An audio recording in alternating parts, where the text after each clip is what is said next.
Hi there. So today I'm going to show you two basic altar setups. I'm going to show you how I set up my daily permanent altar in my home. And then afterwards I'm going to show you an altar that I use when doing spell work and explain why I personally use two different ones. You of course do not have to. I want to start off by saying an altar is a very personal choice that only you yourself can create. So you can just take my ideas and use them for inspiration. You can do it however you want. You don't have to follow what I do. There is no right or wrong way to do it. Of course you'll come across some books to say, oh, you put this here and that there. And okay, if you want to do it that way, fine. I do it how I like it, how it visually appeals to me, and what feels right to me. So you follow your own heart and your own instincts to set up your altar however you like. Okay, so here we go. Okay, so I have this really old antique hope chest, and on the inside I store all my witchy items, my candles, my incense, crystals, you name it, altar cloths, anything I might need is stored in there for the most part. Okay, so first I'm going to place this faux fur, of course, hide. Kind of just to protect the top of the chest. It's old, and as you could tell, it's definitely worn a lot on the top. I'm going to place this little keepsake box here. I'm going to put my goddess on top of it, just to give her a little height, to kind of raise her up above everything else. And then I'm going to place my Himalayan rock light, and I found out the hard way. Place something underneath it because it does form condensation and it will ruin the wood. So you put that on there. I'm going to put some plants for earth, to represent earth, on it. This one I'm going to place on this side, my jade.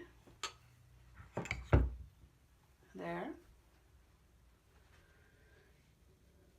I have my little Viking longboat incense burner. I have a few crystals here. This little talisman. I don't know if you can see. The shell to represent water. And a couple candles, and as you can see, I just used old wine bottles. Okay. And my incense burner.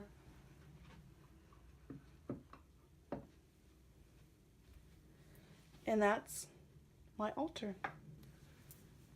So there you have it. This is my permanent altar that I keep in my witchy room, my library at my house. I didn't always have a permanent altar. This is only a recent thing. It wasn't until my son, he's a grown man, he moved out, and I was able to turn the extra room into my library / witchy room. You don't have to have a big altar. If you're still living with your parents, and I know a lot of witches do, new witches starting out, and we can't always openly practice our craft sometimes. Even if you have a favorite crystal or something that you can just put in a little place that you like, and that can be your altar. You don't have to spend a lot of money. I get a lot of my stuff from the thrift store, online purchases. As you can see, I used wine bottles for my candle holders. I liked them. They were kind of this pretty bluish color glass. So they work just fine. You can find your wand out in nature from just a tree branch or a stick that's fallen on the ground. You can collect rocks at the river or shells at the beach. Be creative with what you have. Don't think you have to spend a lot of money, because you don't. You really don't. It's what you make it. Use your own creativity and make it your own, something that speaks to you. I know a lot of witches, I've seen beautiful altar setups where they just have tons of crystals and rocks and candles everywhere across their whole altar. It's absolutely beautiful. Personally, I don't like a lot of clutter, so I keep mine simple. Now, I'm going to talk next about when I do a spell. I do things a little differently because I typically like to do my spell work outside if I can, weather permitting.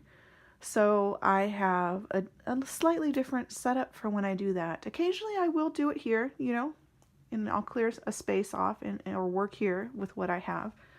But I do prefer to be outside in nature, and I do that most often. So I will show you now what I do when I'm working a spell.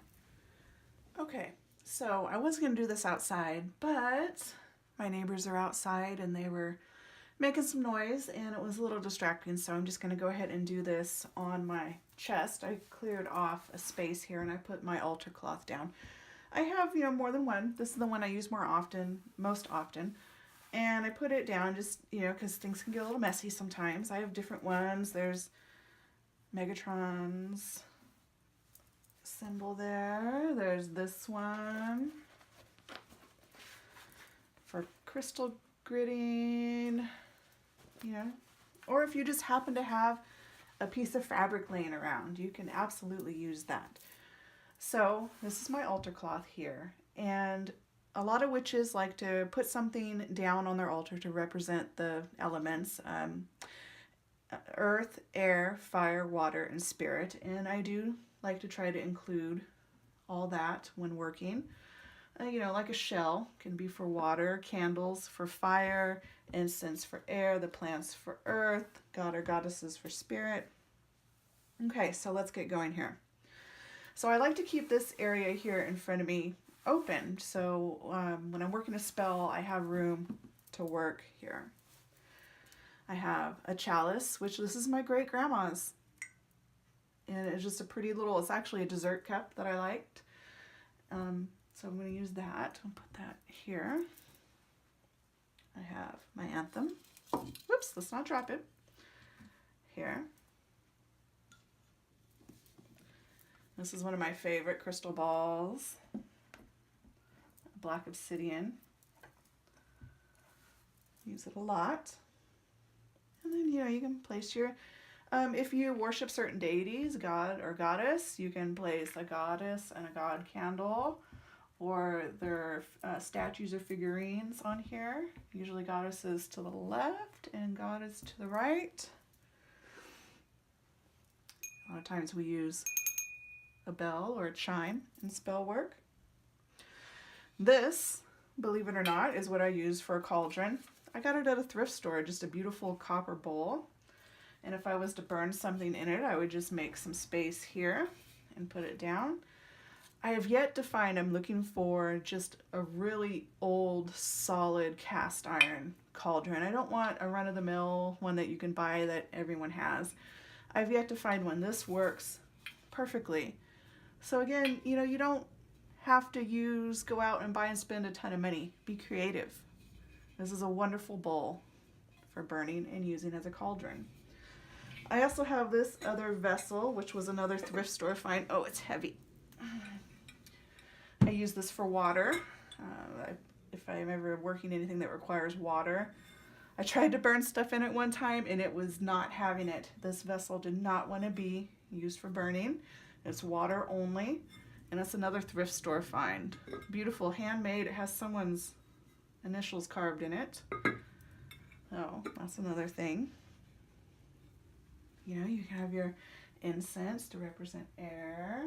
If you're working with a mortar and pestle, you have this space here so you can work. Okay. Parchment, if we need to write anything down. And a pen, which of course I forgot my pen, but I'm not doing anything that requires writing right now, so it's fine.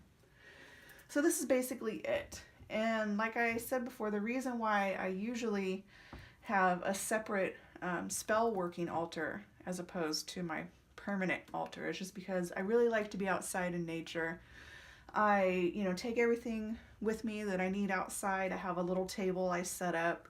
I sit next to my pond, and then afterwards, I can sit there and meditate and watch the fish swim. Sorry, I'm getting over a cold. I'm a little stuffy still. Tripping over my words here. So it's really just a wonderful place.